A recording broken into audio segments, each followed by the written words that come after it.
Lectura del Santo Evangelio según San Lucas. Gloria a ti, Señor.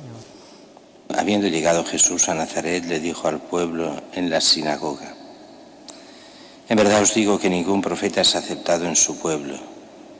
Puedo aseguraros que en Israel había muchas viudas en los días de Elías, cuando estuvo cerrado el cielo 3 años y 6 meses, y hubo una gran hambre en todo el país. Sin embargo, ninguna de ellas fue enviado a Elías, sino a una viuda de Sarepta en el territorio de Sidón. Y muchos leprosos había en Israel en tiempos del profeta Eliseo. Sin embargo, ninguno de ellos fue curado, sino Naamán el sirio. Al oír esto, todos en la sinagoga se pusieron furiosos, y levantándose lo echaron del pueblo y lo llevaron hasta un precipicio del monte sobre el que estaba edificado su pueblo, con intención de despeñarlo. Pero Jesús se abrió paso entre ellos y seguía su camino. Palabra del Señor. Gloria a ti, Señor Jesús. Las lecturas de hoy que hay que entender en cuanto estamos en Cuaresma, en tiempo de conversión, que parece, aunque parezca un poco extraño, las lecturas tienen muchos puntos de vista siempre, y la liturgia nos indica un poco el punto de vista sobre el que hemos de poner los ojos ante estos textos. Y Cuaresma estamos preparando lo que es la confesión, lo que es el perdón de los pecados, para poder llegar limpios bien a la Pascua, a la noche pascual, a la vigilia pascual. Y con esa mentalidad leemos este texto: Jesús que va a Nazaret, y en Nazaret, bueno, no lo acogen como deberían. Jesús está en la sinagoga. Es verdad que aquí los biblistas nos dirán si en un solo texto nos pone 3 visitas a la vez o no. Eso no tiene importancia. El caso es que Jesús no es aceptado. ¿Quién se cree que es? Que no conocemos a sus padres, a sus hermanas y hermanos, o sea, a su familia. Hermanos, hermanas, recordemos que en la mentalidad aramea son los parientes en general, no los hermanos de sangre. Y de hecho, esto se ve muy claro en otros textos, donde se habla de los hermanos de Jesús, y se habla de hermanos de Jesús que son hijos de otra madre. Muchos pensaban, hijos de José de un primer matrimonio. No, es que es el modo arameo de decir los parientes, se les llama hermanos. Los cristianos hemos cogido de eso, de alguna forma, cuando decimos que los cristianos somos hermanos, y nadie es hermano de sangre. Bueno, sí, los que sean hermanos de sangre serán hermanos de sangre, pero los demás, como cristianos, somos hermanos en el Señor. Allí eran, en este sentido, los parientes, la gente cercana a Jesús en cuanto a familia, pero no quiere decir los hermanos de sangre, ni mucho menos.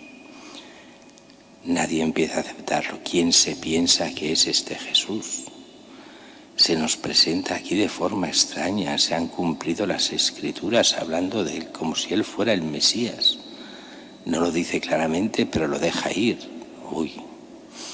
Y entonces Jesús da una respuesta de estas secas ante la falta de fe. Es curioso, porque Jesús es comprensivo del todo con aquellos que se acercan con fe, pero es seco y cortante con aquellos que sin fe se ponen a juzgar y condenar. Y por eso aquí dice Jesús: en verdad os digo, ningún profeta es aceptado en su pueblo. Puedo aseguraros, y nos pone los 2 ejemplos, ¿no? El de Naamán el sirio y el de la viuda de Sarepta.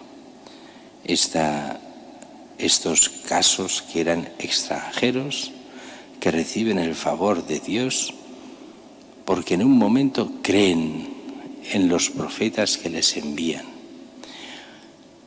Muy curiosa esta de Naamán el sirio, donde es una niña la que desencadena todo, una esclava. en las muchas razias que hacían en aquella época de luchas de Siria contra Israel y contra otros.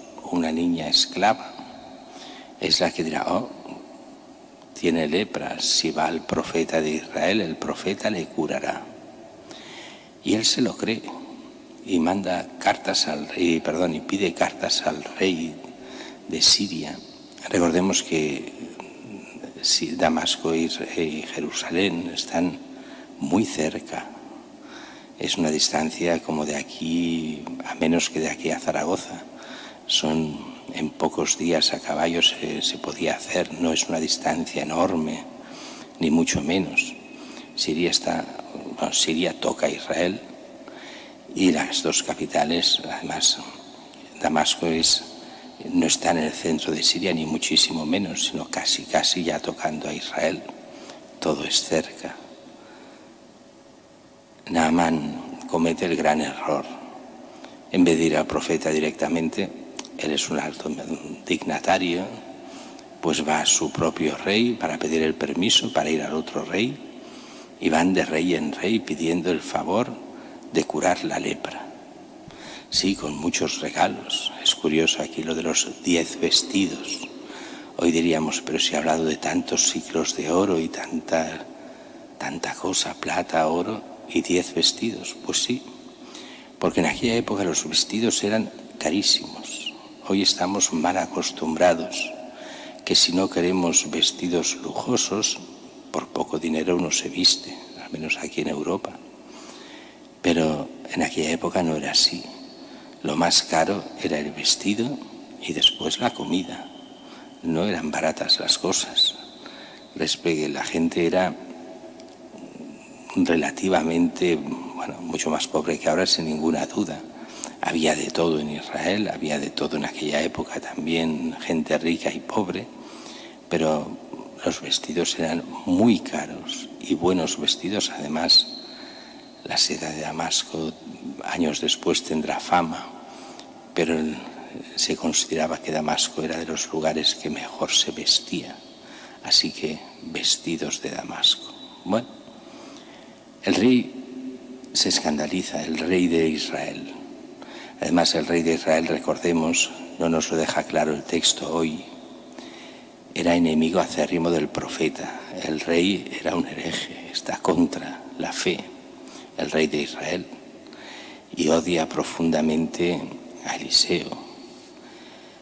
Por eso cuando le envían, me has de curar de la lepra, me envía el rey de Damasco, dice, aquí me piden la guerra, me están dando una excusa para después invadirme, y Damasco es mucho más fuerte que Israel, así que perdemos el reino. Y llega siempre lo mismo, ves al profeta, envíalo al profeta. En nuestra mentalidad, ante todos los males, envíalos a Cristo, el que es mucho más que un profeta, el Hijo de Dios. Y nuestro pueblo, ¿qué hace? No me fío. Nuestro pueblo es el pueblo de Cristo, lo ha sido durante generaciones y generaciones. Y resulta que en el pueblo de Dios, el pueblo no quiere a su Dios, no quiere a Cristo, se aparta de él. Es lo mismo que vemos en Nazaret. El pueblo se aparta de su pueblo, se aparta de Cristo, no quiere saber nada. ¿Quién se piensa que es? Lo conocemos bien, no lo conocen de nada. Lo mismo pasa aquí con el pueblo de Israel, que ha dejado a Dios enviarlo al profeta. No lo habían ni pensado. Y le convencen, lo envían al profeta. Y aquí viene otra de las cosas típicas de la fe, y que también pasa en nuestra fe católica. Mucha gente espera los grandes milagros en plan espectáculo. Iré allí, como lo decía, iré allí, me hará unos pases mágicos, me tocará la herida, veré cómo se cura. A lo mejor me pedirá alguna cosa grande, yo haré eso. Sale de una especie de cueva un personaje estrambótico que es Eliseo, que va vestido de pordiosero, que no le hace prácticamente caso y solo le dice: bájate al río, al Jordán, báñate 7 veces y estarás curado, da la vuelta y se vuelve para adentro. Y este se escandaliza también. Hombre, esto, pero ¿qué dice este hombre? Tenemos ríos mejores en Damasco, pero si nosotros somos una potencia, esto es un pobre pordiosero. Yo estoy acostumbrado a los palacios. A mí me recibe personalmente el rey de Siria. Soy su mano derecha. ¿Pero qué es esto? ¿Cómo va a tener poder sobre esto un pobre desgraciado, mal vestido y sucio harapiento? Y sin embargo le dirán también sus colaboradores, sus asistentes, la gente pobre que va con él: oye, que te ha dicho que hagas una cosa fácil, hazla. ¿Para qué te vas a poner en contra? Y es entonces que acepta y se cura. Y de esa curación, la conversión al Dios de Israel.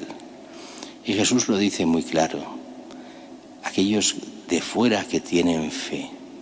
Una vez fuimos nosotros aquellos de fuera. Los de nuestro país éramos los paganos que volvimos a la fe. Ahora ya somos del pueblo de Dios y ahora la tentación de tantos es abandonar lo que conocemos buscando otras cosas extrañas. Y no se da cuenta nuestro pueblo que dejando a Dios lo deja todo y deja lo que es más importante, pierde su humanidad. Claro, su humanidad práctica, la teórica la tendrá siempre, pero pierde su humanidad práctica. Y lo que hace es perder su salvación. Solo hay un Señor y Salvador, que es Cristo, no hay otro. Y si te separas de Él, te separas de lo fundamental, te separas de aquel para el cual has sido creado, para amarle profundamente con todo el corazón, con toda el alma, con todas las fuerzas, y con Él llegar a la vida eterna. A nosotros se nos pide estar enganchados a Cristo, como la vid y los sarmientos, estar con Él, porque solo en Él encontramos la autenticidad del hombre y la salvación del hombre.